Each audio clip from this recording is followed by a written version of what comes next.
오늘은 내용과 형식이라는 제목으로 우리 하나님 말씀 함께 나누도록 하겠습니다.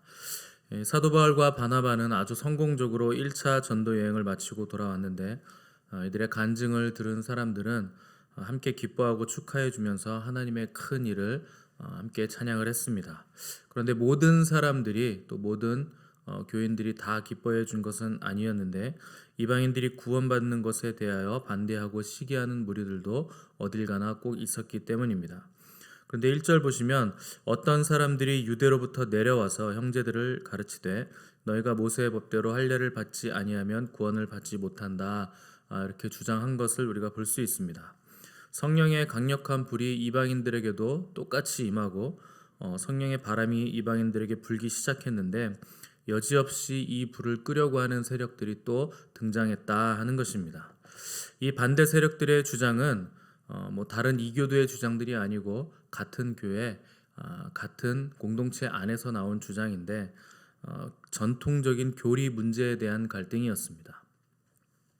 성령의 역사가 일어나면 항상 교리 문제, 교리 논쟁이 불거지게 돼 있습니다.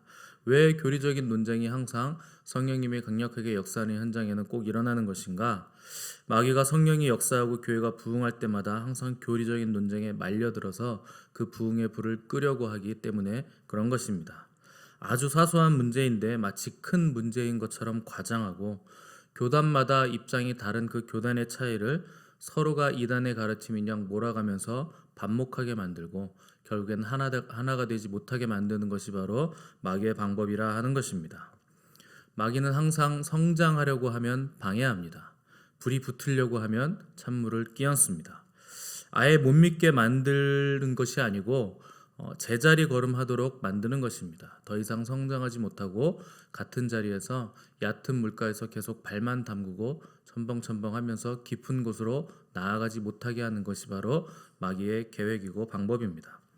그래서 이상하게도 우리가 성경 공부를 하려고 하면 방해가 생기고 또 기도 생활 열심히 해보려고 하면 바쁜 일이 생기고 기도하려고 딱 무릎 꿇으면 전화가 오고 뭔가 하려고 하면 집에 가스불 안 끄고 온 것 같고 이런 일들이 계속 우리 머릿속에 생각이 나게 되는데 그것이 바로 마귀의 방해입니다. 작게든 크게든 이런 시험거리들은 초신자들에게 악영향을 끼쳐서 깊은 신앙에 들어가지 못하게 만들고 또 오래된 사람이라도 이 덫에 걸린 사람들은 신앙이 자라지 못해서 원점에서 계속 맴돌게 만드는 것입니다. 그러면 처음에 감격은 다 사라지고 성령님의 강력한 임재도 사라지고 10년, 20년을 믿었는데도 계속 똑같이 제자리 걸음만 하게 되는 신앙생활을 하게 마귀가 만드는 것입니다. 이 유대에서 안디옥까지 내려온 사람들의 주장은 이방인이 구원받는 것 좋다, 성령 받는 것도 좋고 예수님 영접하는 것도 환영한다. 그러나 너희가 모세의 법대로 할례를 받지 않으면 너희에게는 구원이 없다 하는 것이 이들의 주장이었습니다. 반드시 할례를 받아야 된다 하는 것입니다.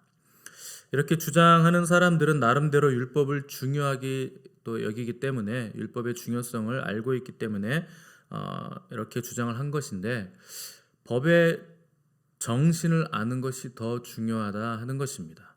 율법은 율법 자체를 지키라고 주시는 것 이면에 정신이 있는데 율법의 정신은 바로 사랑입니다. 우리가 상대에게 무엇을 강요한다면 교회 안에서 무언가를 요구한다면 그 이면에는 반드시 사랑이 깔려 있어야 된다 하는 것입니다. 하나님께서 이스라엘 백성들에게 율법을 주신 정신이 사랑인데 이 사랑보다 법 지키는 것이 우선시되면 그때부터 이 법은 사람을 살리는 법이 아니라 죽이는 법이 되기 때문에 사랑 없는 율법은 사람을 결국에 멸망하게 만들다 하는 것입니다.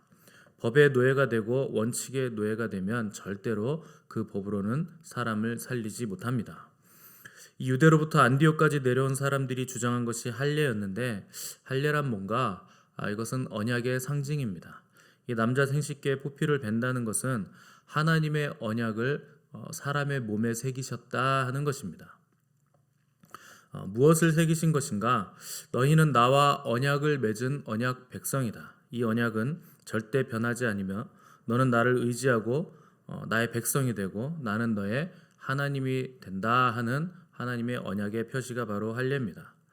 결국 할례란 하나님의 은혜와 도움으로 살아간다는 것을 약속하고 또 약속받는 언약의 상징과도 같은 것입니다. 문제는 시간이 지나면서 유대인들이 이 할례 자체를 율법화시켰다 하는 것입니다. 언약의 내용이나 언약 백성다운 삶의 모습은 찾을 수가 없는데 몸에 할례만 받으면 할례만 새기면 무조건 구원을 얻는다 하는 타락한 생각을 하게 됐다 하는 것입니다. 이 모습이 결국 초대교회까지 내려와서 할례를 받으면 구원이 있고 할례가 없으면 구원이 없다 하는 극단적인 생각에까지 이르게 된 것입니다. 형식만 남고 내용은 사라진 것, 이것이 바로 종교입니다. 그래서 유대교는 철저하게 율법 때문에 종교의 전형적인 모습을 띠게 되었다 하는 것입니다. 모든 종교의 위험성이 여기에 있습니다. 내용이 사라지고 형식만 남을 때 거기에는 생명이 없는 것입니다. 사랑은 없는데 하나님께 나가서 제사만 드리는 것, 제사 드리는 형식만 남아있는 것, 예배 드리는 형식, 설교하는 형식, 교회 나오는 형식들만 남아서 내용은 다 사라지고 그냥 형식 가지고 싸우는 것이 바로 종교의 무서움입니다. 이 형식의 무서움은 무슨 죄를 짓든지 간에 형식만 잘 지키면 아무 문제 없다, 좋은 신앙이다, 좋은 교회다, 이렇게 얘기를 한다는 것에 있습니다. 그러나 할례는 몸에 할 것이 아니라 마음에 할 것이라 외적인 형식이 중요한 것이 아니라 하나님 앞에서 내면이 중요한 것이다 라고 성경은 정확하게 우리에게 말씀하고 있습니다. 할례를 1000번 만번을 받아도 그 마음 깊은 곳에 하나님을 경외하고 사랑하는가, 성령님의 인도를 받고 있는가, 이것이 훨씬 더 중요하다 하는 것입니다. 많은 사람들이 내용은 무시하면서 형식을 전통화시키고 또 교리화시킵니다. 이것이 신앙생활에 있어서 가장 무서운 적입니다. 형식으로 예배 드리는 것이 가장 무서운 것입니다. 금식을 해도 형식적으로 하고 또 11조도 형식적으로 드리고 찬양을 해도 형식적으로 찬양하고 뭘 해도 형식적으로 한다면 병든 것입니다. 이미 위태한 지경에 있는 것입니다. 우리가 형식을 지키면 스스로도 속는 경우가 얼마나 많은지 모릅니다. 열정적으로 봉사하고 뭘 해도 그것이 우리 자신을 기만합니다. 내가 마치 괜찮은 사람인 양, 좋은 믿음을 가지고 있는 것이냐, 우리를 기만하는 것이 바로 이 형식, 외적인 것의 무서움입니다. 이 구약 시대에는 할례가 의미가 있었지만 예수님께서 십자가에 달려 돌아가신 이후에 주님이 할례의 마침이 되셨습니다. 그분이 율법의 완성자가 되신 것입니다. 이제는 더 이상 동물 제사를 드릴 필요도 없고 할례를 받을 필요도 없어진 것입니다. 근데 이상하게도 사람들은 자기 구원이 불안하면 어떤 행위나 기도로 뭘 많이 행함으로 자기 구원을 확인하고 싶어하는 경향성을 가지고 있습니다. 그래서 누가 뜨거우면 뜨거움이 뭐가 중요하냐, 다 해봤다 이렇게 비아냥거리며 얘기하는 이유는 자기가 도태될 것 같은 느낌 때문에 그런 것입니다. 다른 사람의 뜨거움이 내 구원을 불안하게 만들기 때문에 그냥 그렇게 얘기를 하는 것입니다. 그러면 마음에 평안이 없고 기쁨도 없고 확신도 없습니다. 여러분, 우리가 반드시 기억해야 될 것이 있는데 하나님이 우리에게 행하시는 아주 작은 것 하나라도 매우 귀한 것입니다. 절대 다른 사람 판단하시면 안 됩니다. 그에게 행하시는 하나님의 역사는 너무나도 귀하고 엄청나고 소중한 것입니다. 할례를 뭔가를 행해서 우리가 구원 얻은 표라고 여기고 내가 하나님의 백성인 것 같은 느낌을 외적인 것에서 찾는 것은 예수님의 죽음을 부족하다고 여기는 것입니다. 그래서 바울은 갈라디아서 5장 2절에서 너희가 만일 할례를 받으면 그리스도께서 너희에게 아무 유익이 없다. 너희가 할례가 그렇게 중요하다면 예수님도 소용없다는 뜻이고 그렇다면 너희는 할례뿐만 아니라 율법 전체를 지켜야 할 것이다 라고 경고를 했던 것입니다. 이것이 바로 복음의 도전입니다.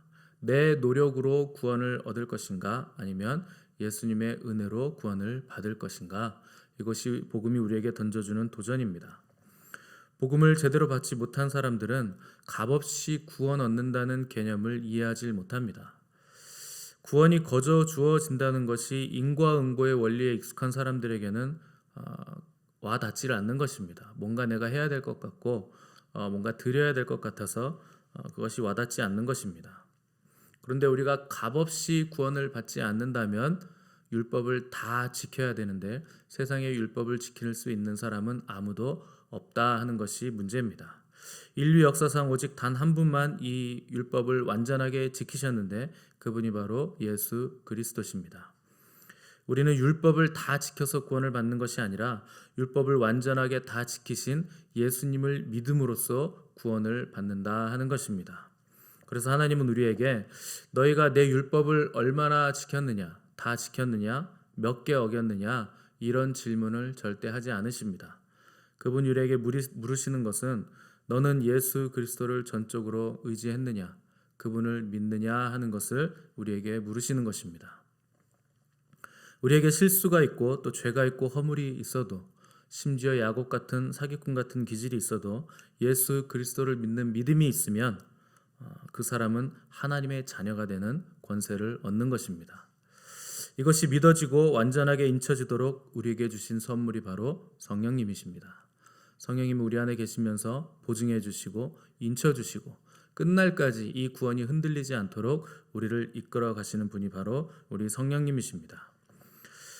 예수님도 믿고 십자가도 믿고 구원도 믿는데 전통과 율법의 노예가 되고 신학과 이론의 노예가 돼서 살아계신 성령님의 능력을 제한한다면 또 생명 되시고 살아계신 삼위일체 하나님을 교리화시키고 있다면 그것이 바로 생명이 아니라 진리가 아니라 종교에 잡혀 있는 것이라 하는 것입니다. 아마 교회 다니시는 분들 중에 믿지 않으시는 분들은 거의 없을 것입니다. 그런데 왜 변하지는 않을까요? 왜 불안해할까요? 생명 대신 주님을 붙들어야 하는데 죽은 교리와 신학과 전통을 붙들고 있기 때문에 변하지 않는 것입니다. 성령님의 인도도 받지 못하고 예수님을 알아도 지식적으로만 알고 믿기 때문에 변화가 없는 것입니다. 우리는 종교를 믿는 것이 아니라 진리를 믿는 것입니다. 종교를 붙잡던 손을 놓고 진리 대신 주님을 붙잡을 때 우리의 영혼이 다시 살아나는 것입니다. 부흥이란 뭔가 다시 살아나는 것입니다. 종교의 영을 붙들고 있으면서 사람 숫자만 많아지는 것은 절대 부흥이라고 부를 수 없습니다. 숨은 쉬고 있는데 생명이 없는 것과 같은 것입니다. 크리스찬들이 다시 살아나는 것이 부흥입니다. 성령님의 임재가 불처럼 바람처럼 임할 때 우리 육체와 마음의 병이 치유되고 회복받는 일이 일어나는 것이 바로 부흥의 역사입니다. 의무감으로 교회에 나와서 형식적으로 예배드리던 이 종교적 매너리즘이 산산이 깨져나가는 일은 힘도 아니요 능도 아니요 오직 성령으로만 가능한 일입니다. 그래서 성령님이 강력하게 임하실 때 하나님을 사랑하는 마음이 불같이 타오르게 되는 것입니다. 우리 안에는 사랑이 없습니다. 인간 누구도 자기 스스로의 힘으로 사랑할 수 있는 능력이 없습니다.